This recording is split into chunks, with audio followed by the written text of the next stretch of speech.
Hello foodies, welcome to my channel. இன்றைக்கி எம்மியான ரொம்ப சிம்பிளான ஒரு கீரை சாம்பார் எப்படி பண்ணலான்றதை பார்க்கலாம். கடாயில் கொஞ்சமாக எண்ணெய் ஆட் பண்ணிக்கோங்க.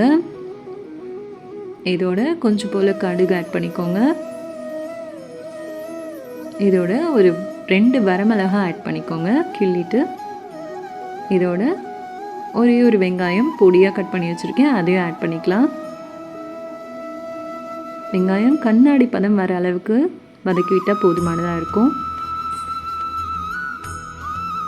இன்றைக்கி நான் அரைக்கீரை சேர்த்துருக்கேன். ஸோ அரைக்கீரை, சிறுகீரை, பொன்னாங்கண்ணி கீரை, முருங்கைக்கீரை, இந்த மாதிரி கீரைலாம் ஆட் பண்ணும்போது சாம்பார் ரொம்ப நல்லாயிருக்கும். இதோட ஒரு தக்காளி ஆட் பண்ணியிருக்கேன். தக்காளியும் நல்லா வதங்க விட்டுக்கலாம்.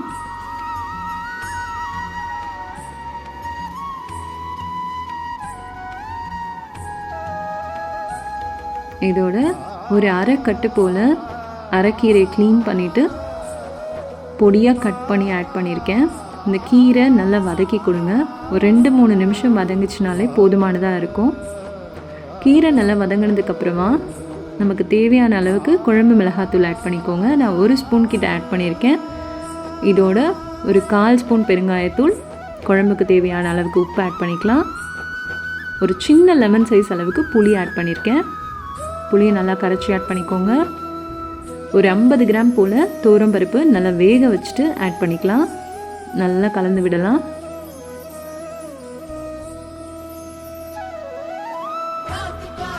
இப்போ நல்லா கொதிச்சு வந்ததும் நமக்கு கீரை சாம்பார் ரெடி ஆகிடும். சாம்பாரோட கன்சிஸ்டன்சிக்கு தகுந்த மாதிரி தண்ணி ஆட் பண்ணிக்கோங்க. கீரை நல்லா வெந்துருச்சு, குழம்பு நல்லா கெட்டிப்பட்டுருச்சு.